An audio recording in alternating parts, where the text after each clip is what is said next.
But let's start with the American political journalist and lawyer, Glenn Greenwald. In June last year, Glenn was one of these key figures, key journalists that helped Edward Snowden, the government whistleblower, publicise leaked documents. And those documents showed that the US National Security Agency, the NSA, was secretly accessing people's personal emails, live web chats and webcams, search histories and telephone records.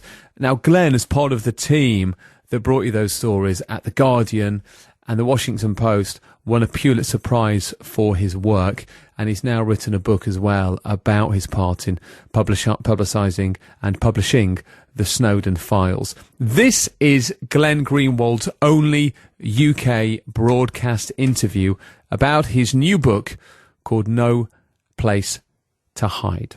One thing that struck me, particularly from reading the article in Vanity Fair, Edward Snowden, Patriot or Traitor, was where he is now versus where the rest of you are.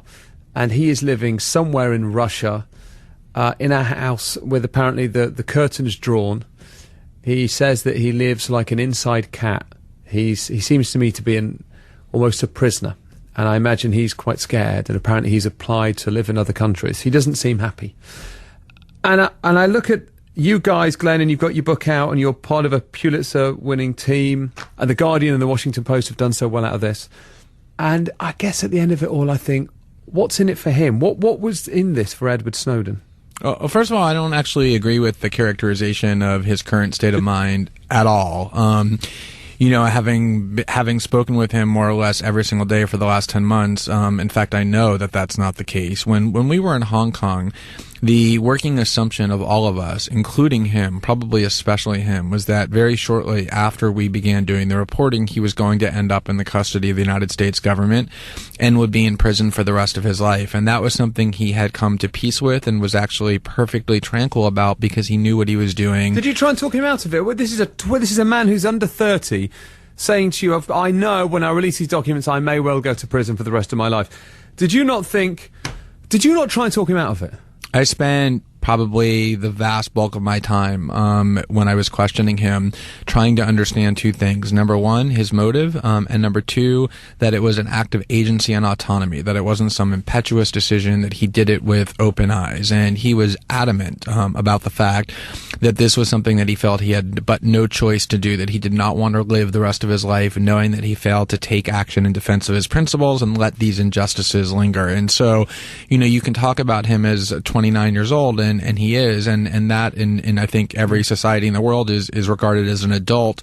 But he was a particularly extraordinary adult because he never takes action without a huge amount of thought, and there was a great deal of thought that went into this. And once I satisfied myself that that was the case and that there was no turning back in his mind, that he was going to do this no matter what, you know, talking him out of it or being his parent or anything like that was not part of the equation. And you know, that's why I disagree with the premise. I mean, I speak with him every day, and he is thrilled. Do you think he's happy, really? I know he is. I know that he's happy. Is he living in a house somewhere remote in Russia with the curtains drawn?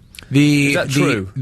No, and I mean, I have never said to him, you know, when you're in your house, do you close your curtains or keep them open? But what I do know is that this idea of being an inside cat is how he lived his whole life. He's part of the internet generation that spends a huge amount of time online. He always did prior to becoming the most famous whistleblower in the world, and he does as well now. But the thing he's happiest about is that he's completely free to participate in the debate that he helped to catalyze around the world, and he's very gratified by the choice he made. No, but he's free to participate in the debate, but he's not free.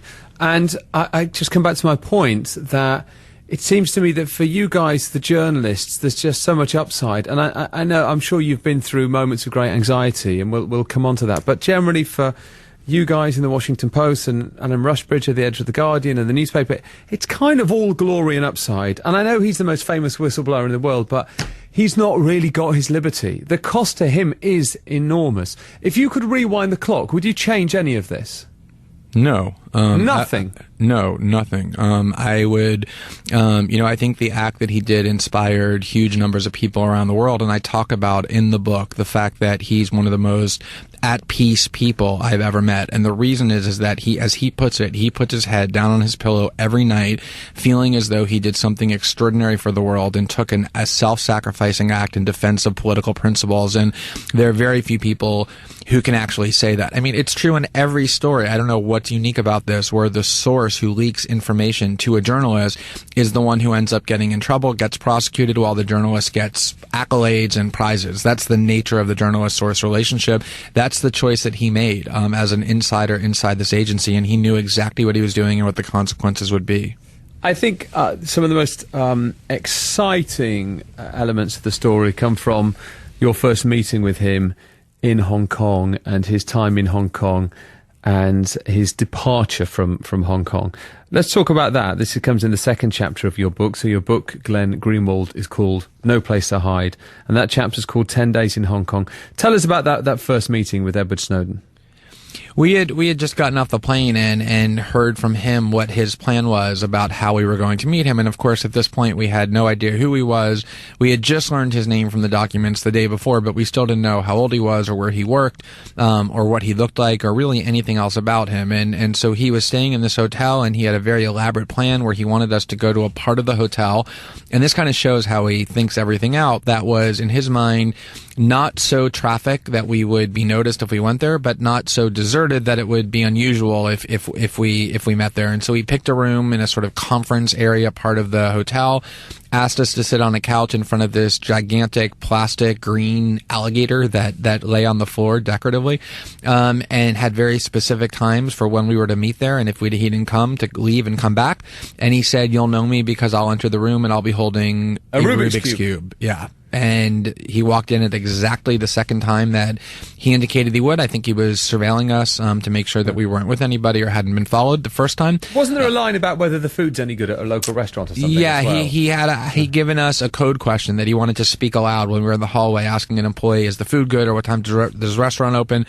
as a way of signaling to him, who presumably would be hovering, that everything had gone according to plan on the way there, that we hadn't been followed or anything like that. All that stuff feels a bit John le Carré, doesn't it? It's there are moments of I suppose, old-fashioned espionage, and there's a few classic spying tricks and techniques within this very, very contemporary electronic story. Because behind his hotel door as well, I didn't quite understand it, but in the Vanity Fair article it was explaining he had a glass of water and a serviette and some soy sauce in the middle of the serviette, and if the glass of water, it's some way of telling if someone's broken into your room. It was right? fascinating, actually. I mean, he put a glass of water. He was petrified of leaving the room. He almost never left the room. He was concerned that people would put listening devices inside of his room or tamper with his equipment. And on the couple of occasions when we did have to leave the room, he had a sort of trick for making sure that he would know if anybody had entered, which is you don't just put a glass of water right by the door so that someone spills it, because people know that trick. If they enter, they can just refill the glass of water, clean it up, and you won't know. So what you do is you take a napkin, put a pattern of crumbs on the napkin that you recognize, that won't be replicated once the person knocks over the water, because the crumbs disperse, and so you'll know somebody has entered your room upon your return. Oh, that is great. were there points when in this experience for you where you just thought, what is going on here? What am I involved in? That was pretty much my reaction almost from the start. You know, I mean, there was a tendency at points that I had, because of how extreme some of the spycraft was, to almost write it off to paranoia. But at the same time, you know, I knew that he had leaked the greatest amount of the most sensitive documents, certainly in the national security history of the United States, and that this was going to be an extraordinarily serious disclosure. And so I wasn't really, the rational part of me wanted to say this is a little too much, but I also knew that, you know, there were probably no precautions too great given what it was that we were involved in. Just to rewind for a moment as well, Edward Snowden got in touch with you because you wrote a blog that became very popular, and you talked about the National Security Agency, the NSA, and I think you'd written in particular about the Bush administration and how they'd secretly ordered the NSA to eavesdrop on electronic communications. So he knew that you would be sympathetic, and he'd contacted you, I think several times, and you hadn't completely ignored him, but you, to some extent, did for quite a while. Right. I mean, the thing that he was insistent upon, in retrospect, it's understandable, is that before he really tell me why he wanted to talk to me, that I install fairly sophisticated programs of encryption, which are ways to protect the emails from surveillance and invasion. And at the time, very few journalists, including me, even though, as you said, I had written a book about the NSA actually in 2006, used encryption, and it just seemed like it was a very complicated thing to do, that it was something hackers did, you needed that expertise. And it was more that because we weren't able to speak with encryption, he was very reluctant to say anything about who he was or what he had. What did he say? What did his opening email say to you? He essentially said, there are things that you want to know about that I can tell you, but in order for me to talk to you, I need you to install these encryption programs. And, I get contacted by dozens of people every week swearing that they have the biggest story in the world, and most of it, they turn out to be cranks or delusional or just crazy people. And so you don't just drop what you're doing every time somebody emails you that way. And it was hard for him to convince me to prioritize him until I got encryption, and it was hard for me to prioritize him until he could say something. So it was sort of a catch-22. Okay. And just to explain who Edward Snowden is, I mean, I think he'd gone to school. Had he grown up in a community near the NSA? Yeah, in Northern Virginia. He grew up, and his father was a federal government employee, 30 years in the Coast Guard. And he himself, when he didn't finish high school, and he was looking for a purpose in life, and the purpose that he found was he enlisted in the U.S. Army because he wanted to go fight in the Iraq War, which he thought was a noble liberation of the Iraqi people. He was very pro-Iraq, wasn't he? He then broke both his legs, and he left the army, but he then started working for private contractors. Concerned with security, but basically he was a computer genius, still is, I guess, and he spent ludicrous amounts of hours on his computer. And I think lots of people said, well, how come a young guy working for a private contractor had top security clearance, allowing him to download these files that he then gave to you guys? And the reason for that is because after 9/11, there was this panic, wasn't there, about, well, could we have prevented this? There was criticism of security agencies for not joining the dots, as they called it. And I think there was a feeling as well within the NSA and similar organizations that they didn't perhaps have the technical know-how, that perhaps some of the hackers were ahead of them. So they actually started going to hackers' conferences, didn't they, and hiring people to work for them. So that's why they brought in young, clever people like him, or why people like him were given security clearance. In fact, I was reading that there's something like 5 million people in America with security clearance. Yeah, they don't necessarily all have access to those NSA documents, but you're absolutely right. I don't know what the exact number is. It's definitely over 1 million. It's 1.4 have top security clearance, and 4 or 5 million have some kind of security clearance. But, right. but I think my analysis is correct, isn't it? That after 9/11, they all got a bit nervous. They hadn't joined the dots, so they kind of went and got the hackers to help them out. Yeah, and I think you're raising a critical point, actually, and a fascinating one too, which is that, because of what has been built in the 9/11, at the post 9/11 era, just the sheer size and complexity of it means that you need tens of thousands of people to operate it. And the people who are capable of operating it tend to be younger because they're the ones who know the internet best. They grew up with the internet. And they also tend to be in the hacker culture. And the hacker culture and younger people in general tend to be more anti-authoritarian. They tend to be a little bit more rebellious. We all get a little bit more conservative in life as we get older, or at least generally speaking. And that's a real problem for the NSA, is if you start recruiting from the hacker world and from very young people who don't have formal education, but people who really have an expert level understanding of the internet, you're going to get a lot of people inside that institution that aren't sympathetic to your values and your goals, and that's a real concern for the NSA. Yeah, quite right. I want to come on to talk about the surveillance state and why this happened post 9/11, and obviously some of the rights and wrongs and where the limits should be. In a couple of minutes' time. Just to return to Edward Snowden in Hong Kong, your 10 Days in Hong Kong chapter in your book, Glenn Greenwald, which is called No Place to Hide. Just tell me about the other people that you were with when you went to see Edward Snowden in his hotel room. So the person that he went to after he was unsuccessful in getting me to install encryption was Laura Poitras, who is an Academy Award nominated documentarian who had been working on a film about surveillance. And she was in Hong Kong with me. She worked on the reporting with me every step of the way. And then the Guardian sent along, when they sent me and Laura to Hong Kong, a veteran investigative reporter, Ewan McCaskill. And the three of us ended up spending those 10 days in Hong Kong working with Snowden and on the documents. The bit I thought that I found most tense to read about the Edward Snowden story was that you guys, you go there, you meet him. There's certainly skepticism, isn't there, initially, about is he legit, are Sure. these documents real? Well, was there a point at which you were standing in that hotel room with Edward Snowden and you realised this was it? Wow, this could be the greatest expose of government surveillance and their techniques for years. Well, by the time I got to Hong Kong, remember, I had received thousands of documents and had reviewed them on the airplane, but I still needed to know that the person who was providing them was genuine and authentic and reliable, and credible. And I spent that first day, probably 5 to 6 straight hours, not letting him go to the restroom, not giving him any water, just relentlessly, harshly interrogating him as aggressively as I could, to make certain that he had a clean, consistent story and something that was believable to me enough to put my credibility on the line and that of the Guardians. And, it goes back to what we were talking about earlier, which is the question of agency and motive. I needed to know that this was a person who had made this choice with full understanding of what it was that he was doing, and had the right motives in doing it and understood those motives. And once I got to the crux of that, to what moral narrative and framework he was operating under, and I could see that it was authentic, from that point forward, I knew that I was dealing with a source I could completely Was there trust. a moment where you thought, okay, this is it, this is going to happen, I'm sitting on the best story, the biggest story of my life? Yeah, I mean, certainly on the plane ride over, just the number of documents made me know that those documents were real. You couldn't do a forgery of that magnitude.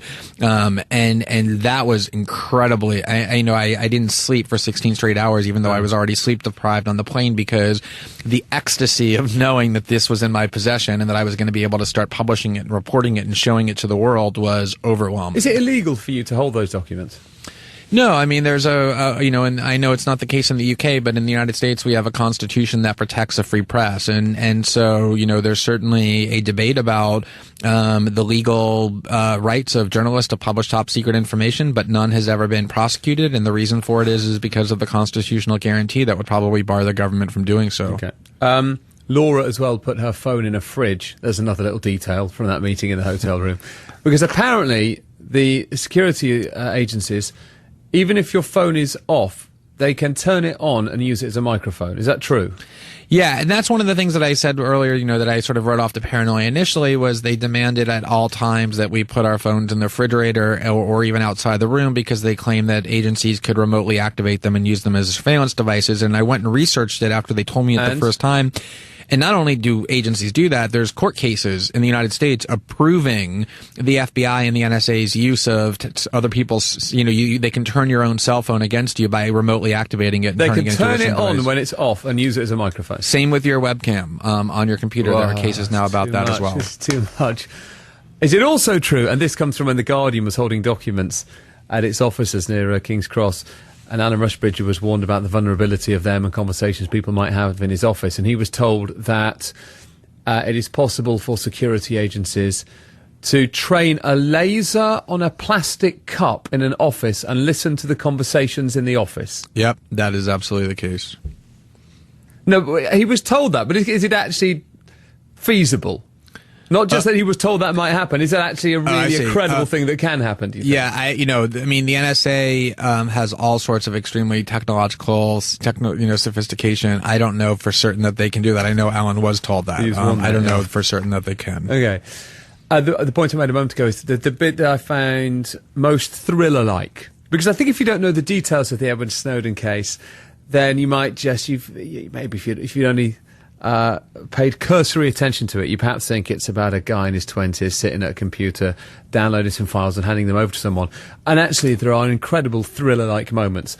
And for me, the bit that made me very tense reading it was when he's in Hong Kong. So you spend 10 days in Hong Kong, you go to a different hotel, you publish the documents, you then put an interview with him online, didn't you, on the Guardian website.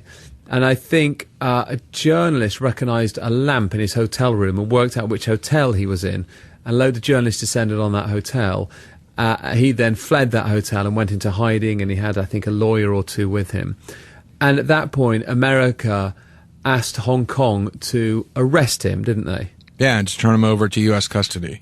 So he thought, I need to get out of here. So I think through his legal advisor that he had at the time, they approached the Hong Kong government and said, if Edward Snowden goes to the airport to get on an aeroplane, he was trying to get to Ecuador, a place recommended by Julian Assange.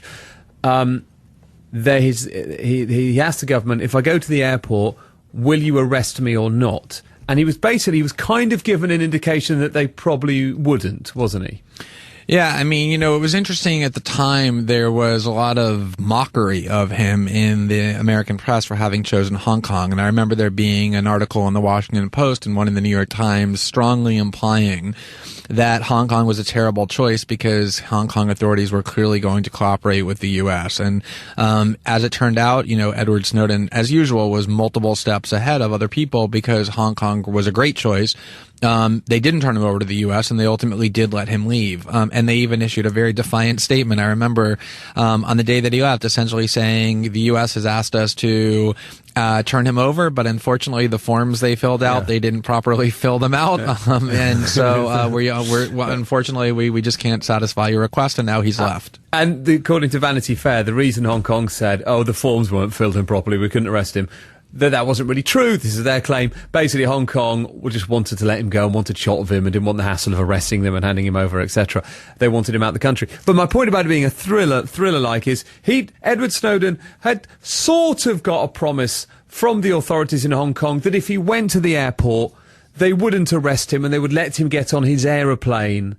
And he knew also that America had cancelled his passport, but he wasn't certain that they wouldn't arrest him. And if they did arrest him at that point, he would be handed over to America, and that would be it, forever, prison for life. So he arrives at the airport to get his plane, and he says that he saw plainclothes police officers following him. He didn't know what was going to happen. He then has this moment where he hands over his passport that he knows has been cancelled.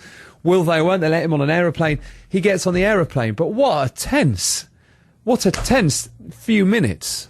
Well, it's fascinating because the whole series of events, even after we published the video of him online, we were able to get him out of his hotel and into the hands of those lawyers by probably 10 to 20 minutes, right before the horde of journalists did find his room. And had they found him, they would have followed him forever, and he would have been able to go into hiding in Hong Kong. And it was this incredible series of constant, really strokes of good fortune for him that he didn't end up in the clutches of the American government. So it was you that got him out of that hotel?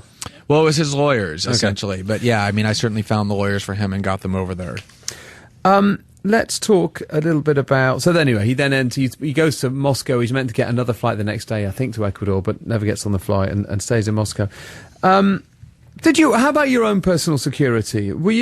How fearful were you at different points in this story? Last August, famously, your partner, David Miranda, was detained under counter-terrorism powers for 9 hours at Heathrow because of some documents that he was carrying with him. Well, have there been points for you in this story where you have feared for your own safety or for that of your family and friends?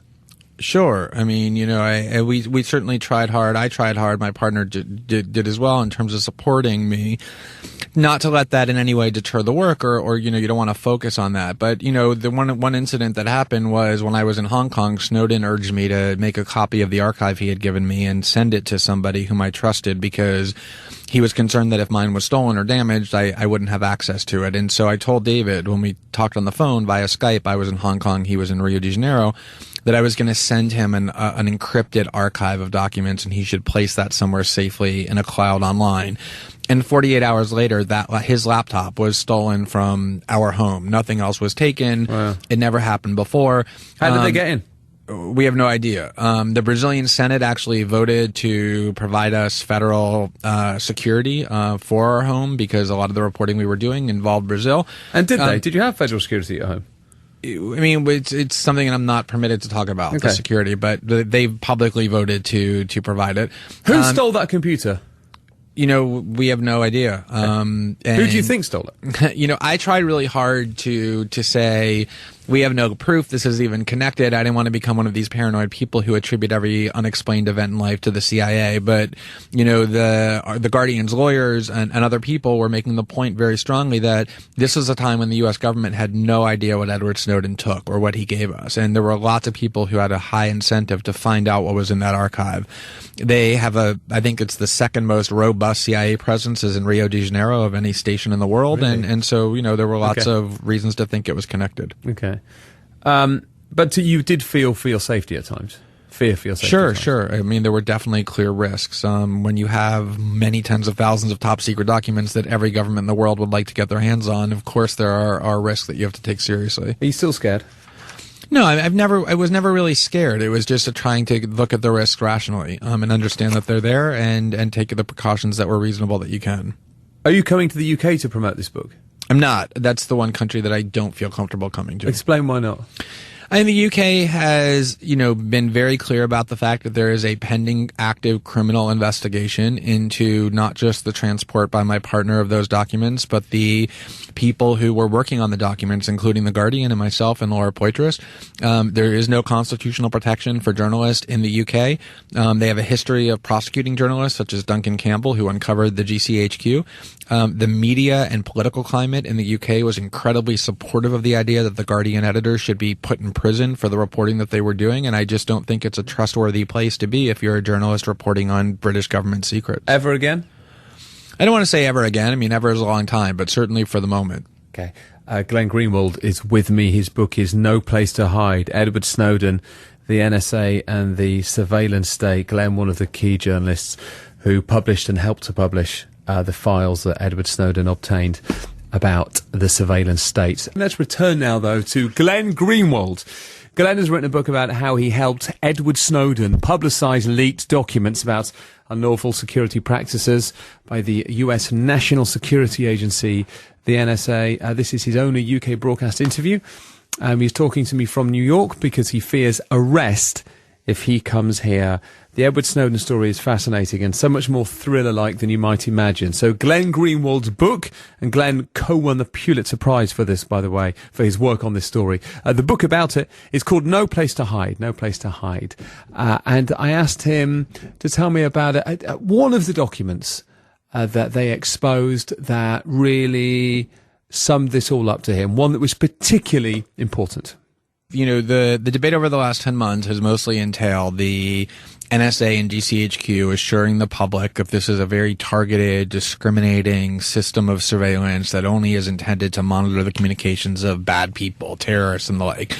And what Edward Snowden has said in coming forward, and what those of us who have warned about surveillance for years are saying, is that it's actually an indiscriminate system that puts everybody under a surveillance microscope. And I think these documents let readers themselves settle that debate. And one in particular is one that was presented by the NSA to its closest surveillance partners, including the GCHQ. It's entitled Our New Collection Posture. And it contains phrases that describe the NSA's mission and what they're about. And one of the phrases is the one that appears over and over in these documents, that it is its motto, which is collect it all. But it then has other phrases such as sniff it all, exploit it all, process it all, know it all. And to me, that is the essence of this story, which is that this is not about spying on terrorists, which everyone supports and knows that they're doing. This is about having them essentially know everything that is being said and having access to everything that is being done on the internet itself. Collect it all and know it all. There's a document in here, actually. This is from page 186, if anyone would like to cross-reference. And this is about, it's about the American Muslim community, and you say that they already fear surveillance on the grounds of terrorism, and they fear that their surveillance is already very intense and often have to speak in hushed tones when they go to a mosque, for example. But here, let me just quote from your book. One document from the Snowden files dated October the 3rd, 2012, chillingly underscores the point. It revealed that the agency, the NSA, has been monitoring the online activities of individuals it believes express radical ideas and who have a radicalizing influence on others. The memo discusses 6 individuals in particular, all Muslims, though it stresses that they're merely exemplars. And then the document goes on to say that the information they have gathered on these people could be used to discredit them.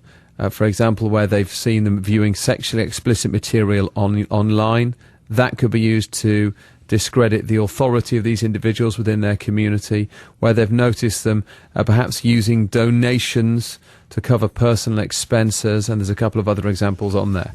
And what is, I think, unsettling about that? Well, it's unsettling on two fronts. One, it seems to be that minority report idea that you predict crime, because that's pre-crime, isn't it? Yep. That's not people who've actually done anything wrong under the law. That's just people who've said something radical. And the NSA is saying they've said something radical, they might become terrorists, perhaps we should undermine their authority. Right. I mean, one of the problems is that, we have a history in the United States of surveillance abuses where in the 60s and 70s, the United States government targeted civil rights leaders like Martin Luther King. And John Lennon, people who were opposed to the war in Vietnam, but the Black Panther Party, the Weather Underground.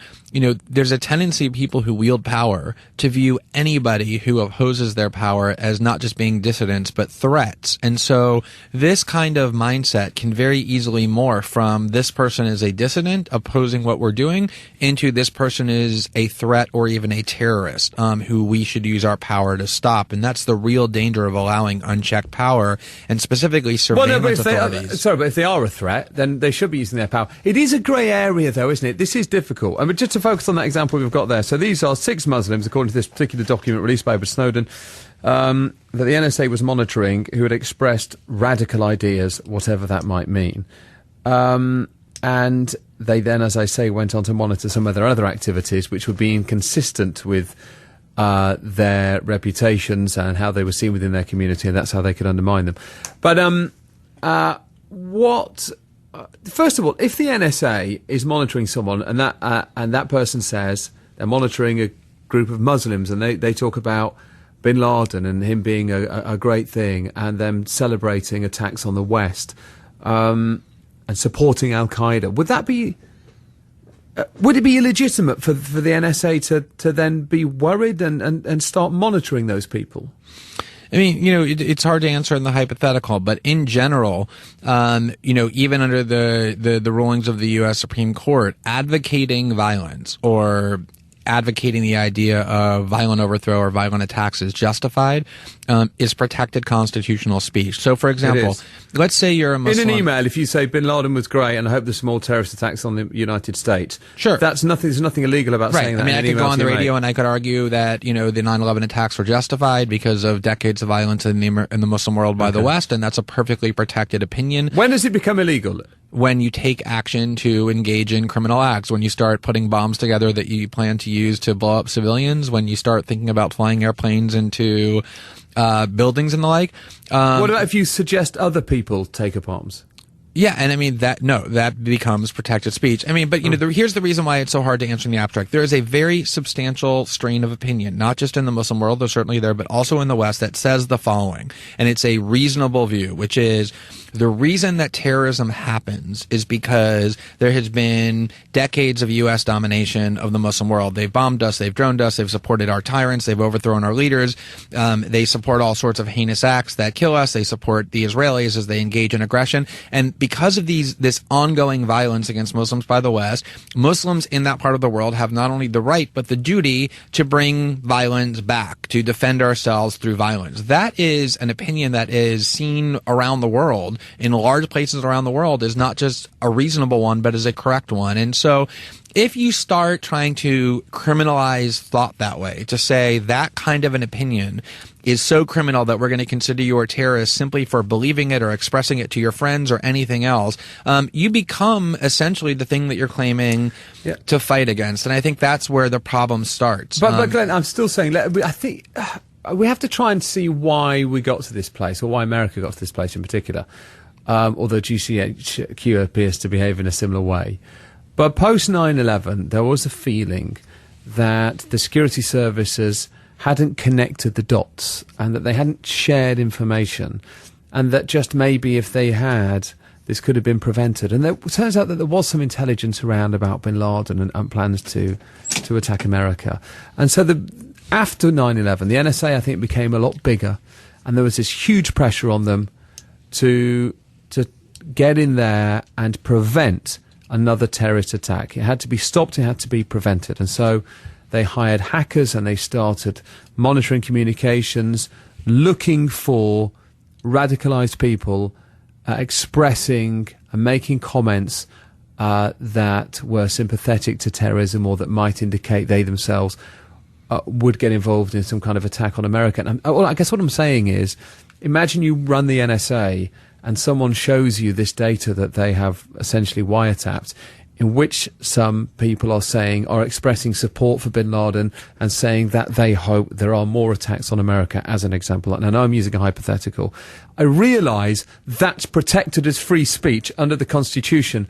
I still put it to you, what would you do if you were running the NSA and someone brought that to you and you were under so much pressure to stop another terrorist attack? You know, I think the problem here is that, you know, if you had a case where people were expressing support for bin Laden and suggesting that there should be more terrorist attacks, and the NSA were eavesdropping on people who were doing that, and that was the point of this surveillance system, you could have a reasonable debate about whether or not surveillance was legitimate in those cases. And I doubt that there would be an Edward Snowden who would have come forward if that's actually what the NSA was doing in those real kind of gray area borderline cases. The problem here is that, in using your example of 9/11, the NSA and the CIA and the FBI had the information in their possession that would have let them know about the 9/11 terrorist attack, and as you say, they failed to connect the dots. And the reason they failed to connect the dots was because they had collected so much information that they were actually incapable of even understanding what it is that they had collected. And the solution to the 9/11 problem was to make the problem worse. So they said, instead of streamlining what it is we're collecting so we know what we have, we're going to cast an enormous, in fact, ubiquitous net over the world and try and collect everything. And when you do that, it's actually much, much harder to detect who it is who's planning an attack on the Boston Marathon or trying to blow up a plane on Christmas Day over Detroit, because instead of focusing on the terrorists, you're listening to Angela Merkel's phones or Petrobras's internal deliberations about oil or entire populations and what it is they're doing. And so not only is it this huge invasion of freedom and privacy, it actually makes the goal of finding the actual terrorists much more difficult. Isn't the defense for monitoring people like Angela Merkel's phone the sort of Lance Armstrong defense of, well, they were probably monitoring us, so we need to monitor them, otherwise it's not a level playing field? You know, I mean, in the scheme of what has been revealed, the thing that bothers me the least is states spying on the communication of the leaders of other states. I agree that is traditional surveillance. I don't think the Germans or anybody else has nearly the capability that the NSA has. But you're right, the Germans spy on the U.S. government and the U.S. government spies on the Germans. That bothers me very, very little. What bothers me greatly is the idea of indiscriminate, suspicionless surveillance on entire populations. And that really is what the surveillance state has become to be about. The way your book did help me understand something. Previously, I'd thought that, well, you have this sort of great big net and they're surveying everything we're all saying or emailing, and they're looking for certain buzzwords, but in the end, it has no real-world implications for innocent people. That's sort of what I naively thought, which is not really true, is it? And you illustrate that with the example that I brought up, I think, which is they were looking at those 6 Muslims having a conversation and monitored them looking at porn sites, and then planned to use that against them to discredit them within their own community. I mean, that is a real-world consequence of surveillance for innocent people, because those people, as far as we know, hadn't done anything wrong at all. We should just talk about PRISM as well. I mean, this is where it does get fairly complicated. The government was using, wasn't it, the servers of big companies like Google and Yahoo to gather information on its citizens. Were any of these big companies themselves complicit, knowingly complicit in the gathering of private information? Oh yeah, of course. But the issue is that under the law, they're essentially forced to turn over to the NSA what it is that the NSA requests. Under the law, the NSA is permitted to request essentially anything they want, particularly about foreign nationals, where there's almost no limits, but even on Americans, where there are very few. And the problem here is that the tech companies went beyond even that which they were legally compelled to do by working cooperatively with the NSA in all sorts of ways to provide even more efficient and easier and more widespread access to the communications of their users. And that's really what PRISM is about. How much has your life changed as a result of being involved with this story? It's changed, pretty fundamentally in every single way. Obviously, when you have a story of this magnitude, you're pressured and criticized and attacked from all kinds of corners. There's an enormous responsibility that comes from having someone give you these documents and then being, at the center of the decision-making process about what to reveal and what not to reveal. You have an obligation to your source and to your fellow colleagues and to the public to do as responsible and accurate of a job as you can. There are security risks. My partner, has been under investigation. My colleagues are. But at the same time, you go into journalism to do stories like this. And I've been working on these issues for a long, long time. And so to have an elevated platform and visibility to talk about them is something that's, been very gratifying. So it's been an intense 10 months, but a good one. Can you give me an example of surveillance that is legitimate that you'd support? I think the government should read Osama bin Laden's emails and people who are in Al-Qaeda. And I think they should listen in on the telephone conversation of groups that are devoted to blowing up buildings that have civilians in them. But how do they find them? How do you get to them? You find them through surveillance. You find them through informants. You find them through on the ground. You find them. You don't have people. Right. You don't have to surveil everybody. You surveil people in a very targeted way. I mean, this idea of ubiquitous surveillance, we were able to protect ourselves from terrorist groups in the 60s, 70s, and 80s. We were able to protect ourselves from the Soviet Union with its intercontinental ballistic missiles pointed at us. You can do targeted surveillance and use on-the-ground human intelligence and use informants and use all kinds of traditional means of getting information about very insular organizations without putting the entire population under surveillance. Let me put it to you like this. Can you be sure if before 9/11 the NSA, supposing the NSA had operated like this before 9/11, with this net just cast over everyone, monitoring all communications, can you be certain that wouldn't have made a difference? There's no such thing as being certain about a counterfactual where you create a world that doesn't exist and ask for the outcome. But what I can tell you is this. The leading experts on Al-Qaeda and 9/11 who are in the United States, such as Lawrence Wright, who writes for The New Yorker, and Peter Bergen, who's at the New America think tank, have said unequivocally that these policies that are now being debated that the NSA would have no bearing on the ability to detect 9/11 because the government already had in its possession all of the data it needed to know the 9/11 attack was coming. And the problem, as we talked about earlier, and as you said several times, is that they didn't understand what it is that they had. The problem wasn't that they didn't get enough. The problem was that they had so much that they couldn't piece it together. So the idea that the solution is to gather even more and to pile them under billions of calls and emails every day, which is what they're collecting, billions with a B, to me seems the height of irrationality. Of all of the documents that you saw, what surprised you the most? The sheer vastness of what they're collecting. There's a document here that from the GCHQ, for example, that says we are interacting with 50 billion communication events every single day. And their greatest problem is both the NSA and the GCHQ, they just can't physically store the data they're collecting, even though gargantuous amounts of data can be stored on a thumb drive. Finally, what is the future for him? Well, the signals are very strong that the Russians are going to extend his asylum. He currently has a 1-year grant of asylum, and there's also a debate in other countries, including Brazil and Germany, about whether they should grant him asylum as well. And I think there's actually a decent chance that other countries will begin, in recognition of what he did for their countries, to grant him asylum. And when you have asylum in a country like Germany, is he free to walk the streets, or will he just fear that the CIA will scoop him up? Beyonce is not free to walk the street. When you reach a certain level of notoriety, your life is to some degree limited. I think that, she does get to fly on private jets around the world. Right. He has, hundreds of millions of people around the world who consider him a hero and who write to him every day and give him awards. I mean, he knew when he was doing what he did that by far the most likely outcome was that he was going to spend the rest of his life in a cage in an American prison. He knew that was the consequence of his choice. The idea of risking your own interest in order to pursue and defend a political cause is not unique to Edward Snowden, but it's incredibly self-sacrificing and noble and heroic. That was Glenn Greenwald speaking to me a little bit earlier. Please send your reaction to 85058, and I'll try and read some text out a bit later. In the first half of the interview, I was talking about a revelation that I learned by reading about the Edward Snowden story, that intelligence agencies can. Alan Rushbridger, the editor of The Guardian, was warned that an intelligence agency could point a laser at a plastic cup in an office and listen to the conversations in the office. And Dave in Newbury has written to me and he says, Dear Richard, that one you just did about the laser on a plastic cup to listen to a conversation in a room, while in theory should work, in practice is poor quality. It has poor quality sound resolution. The reason being the window you're pointing the laser through resonates at the same frequency as the cup, and that acts as white noise to the laser. The trick is to just focus the laser on the window. The reason people are told the plastic cup story is so they shut the curtains or close the blinds, which is better for the listener because it stops the echo off the other walls in the room. That's such good detail. I was so excited about that detail, I banged my hands on the table.